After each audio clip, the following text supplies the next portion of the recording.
হাইকোর্টের রায়ে সরকারি প্রাথমিক বিদ্যালয়ের সহকারী শিক্ষক পদে নিয়োগ বাতিল হওয়া তৃতীয় ধাপের প্রার্থীরা আজ রোববার শাহবাগে সমাবেশ করছেন।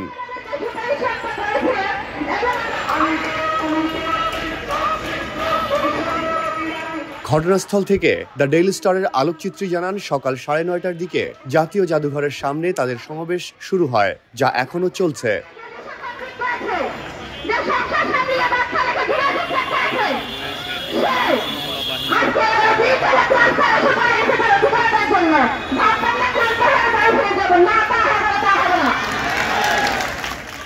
সকাল থেকে প্রার্থীরা দ্রুত নিয়োগের দাবিতে সমাবেশে জড়ো হতে শুরু করেন।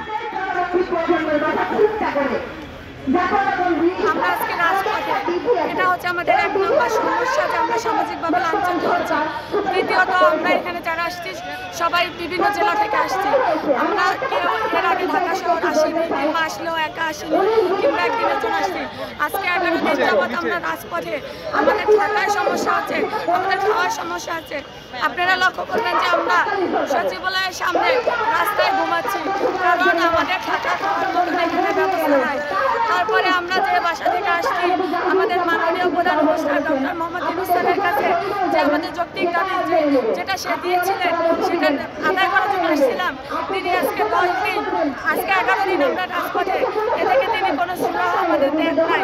গত 31 অক্টোবর তারিখে বর্তমান অন্তর্বর্তীকালীন সরকারের আমলে আমাদের চূড়ান্ত ফলাফল প্রকাশিত হয়। 5 ডিসেম্বর তারিখে আমাদের যোগদানের ডেট ছিল। হঠাৎ করে যারা সুপারিশপ্রাপ্ত হয় নাই এরকম 31 জন একটা রিট করে। এই রিটের ফলে আমাদের যোগদান কার্যক্রম আটকে যায়। এই চলমান মামলা চলমান থাকার কারণে এখন পর্যন্ত 3 মাস পেরিয়ে যাচ্ছে, এখন আমাদের যোগদান কমপ্লিট হয়নি।